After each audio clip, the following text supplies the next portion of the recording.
As you will see from this little book, it's not just a book of short stories, but it's a short book of short stories.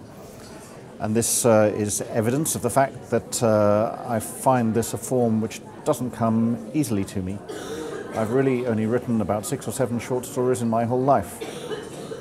As a writer in my novels, I'm drawn towards complexity, I'm drawn towards long narratives, but at the same time I'm always fighting against this.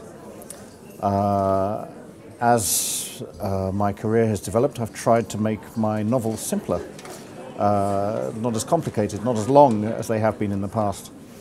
And in a way, the ideal I have is of a very distilled, very concise statement which might only take a few pages, such as you find, for instance, in the work of a very brilliant current American short story writer, Lydia Davis.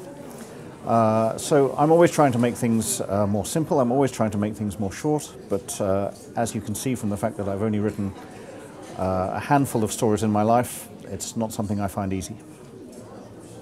This piece about Billy Wilder and his film The Private Life of Sherlock Holmes was commissioned quite a long time ago by the French magazine Cahiers du Cinéma. But it's not really about cinema, it's not really about the film. It's about loss, and it's about memory, and it's about trying to find something from your childhood or from early in your life which has disappeared.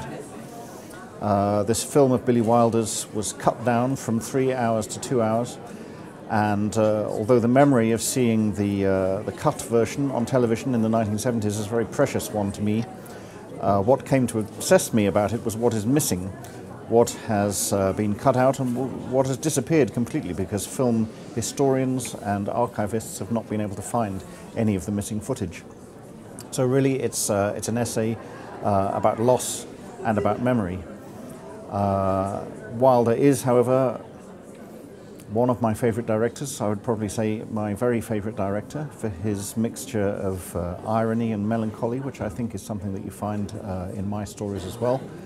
And you know, he belongs to that era of classic American filmmaking, which now you know belongs to the past, but which I'm very nostalgic for. Several of the stories in this book concern music or musicians. This is partly because I'm interested in writing about creative people and the creative process, but I don't like to write stories about writers or writing, because I think that seems a bit dull or self-indulgent for the reader. So I use musicians as a kind of surrogate for myself, but also as many of my Italian readers probably know, I'm a frustrated musician myself. When I was a teenager, I always hoped that I would become a jazz musician or a jazz composer, but it never quite worked out, and I found myself moving towards writing instead. But I still listen to a lot of 20th century classical music when I'm writing, modern jazz when I'm writing. The trumpet player Paolo Fresu is one of my heroes, one of my idols, whose music I listen to a lot when I'm trying to write and trying to be creative. And you know, the two art forms, writing and music, are very, very closely related for me. 3 of the stories in this collection are connected and feature some of the same characters, or if not the same characters, then characters who are members of the same family. And this family also appears in 2 of my novels, The Rain Before It Falls, Expo 58. I've said that these stories and these novels are part of a broader project called Unrest. I don't know what form that project will eventually take. I don't know if I will ever finish it. I don't really know if I will write any more of it.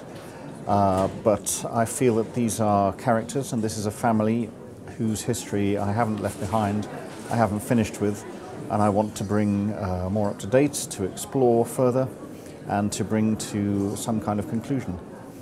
However, that's not what I'm writing at the moment. At the moment I'm writing a kind of political, satirical novel set in the present day in the United Kingdom, which features some characters from my earlier books, has appearances by some members of the Winshaw family who featured in La Famiglia Winshaw, which I wrote more than 20 years ago. And this is a book I hope to finish in a few months' time, and that will be my next publication in Italy, I guess.